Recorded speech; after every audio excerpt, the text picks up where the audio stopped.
Guys, last time నేను ఇంటి నుంచి రిటర్న్ అయ్యేటప్పుడు నాకు ఈ బుక్ దొరికింది. కానీ దీని మీద పేరు, అడ్రస్ ఏమీ లేవు. అయ్యో, ఎవరో పోగొట్టుకున్నారే పాపం అనుకున్నా. ఓపెన్ చేసి చదువుదాం అనుకున్నా, కానీ బుక్ కదా, వాళ్ళ పర్సనల్స్ ఉంటాయేమో ఎందుకులే అని అయిపోయా. కానీ కాసేపటికి నాలో ఉన్న అంతరాత్మ ఓపెన్ చేయి, చదువు చదువు అని బాగా ప్రవోక్ చేసింది అనమాట. రాత్రి మా అక్క ఓపెన్ చేశాను అనమాట. ఇక్కడ మొదలైంది అసలు ట్విస్ట్. ఓపెన్ చేసి ఫస్ట్ పేజ్ లో ఉన్న టైటిల్ చూసే మైండ్ పోయింది నాకు. నా చేతిలో లేని గీతలు, నేను రాసుకుంటున్న రాతలు. రోజుల్లో కూడా ఇలా రాసుకునే వాళ్ళు ఉంటారా? రాసుకోవడం సంగతి పక్కన పెడితే ఇలా ఆలోచించే వాళ్ళు ఉంటారా అని చాలా ఆశ్చర్యం వేసింది. బుక్ మొత్తం ప్రేమతో నిండిపోయింది. మరి నేను ఒక్కదాన్నే చదివితే ఎలా మీకు చెప్తాను, వినేయండి. ఫస్ట్ పేజ్ ఓపెన్ చేసి చూస్తే ఇది రాసింది. తనలో ఎదురయ్యే కొన్ని పరిచయాలు కడదాకా కలిసి సాగకుండా కరిగిపోయే ఈ కాలంలో మరవలేని ఎన్నో జ్ఞాపకాలతో నీడలా నిలిచిపోతాయి. అటువంటి ఒక పరిచయం నా దరి చేరబోతుందన్న పరవశం. రేపు నిన్ను కలుస్తాను అన్న ఆలోచనతో నిద్ర కూడా పట్టట్లేదు.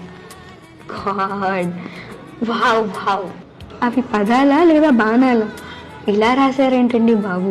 మీరెవరో కానీ చాలా బాగా రాశారండి. అన్నట్లు మీ అనుమతి లేకుండా మీ పుస్తకాన్ని చదువుతున్నందుకు క్షమించాలి. మరో పేజీతో మళ్ళీ కలుసుకుందాం. ఇక సెలవు.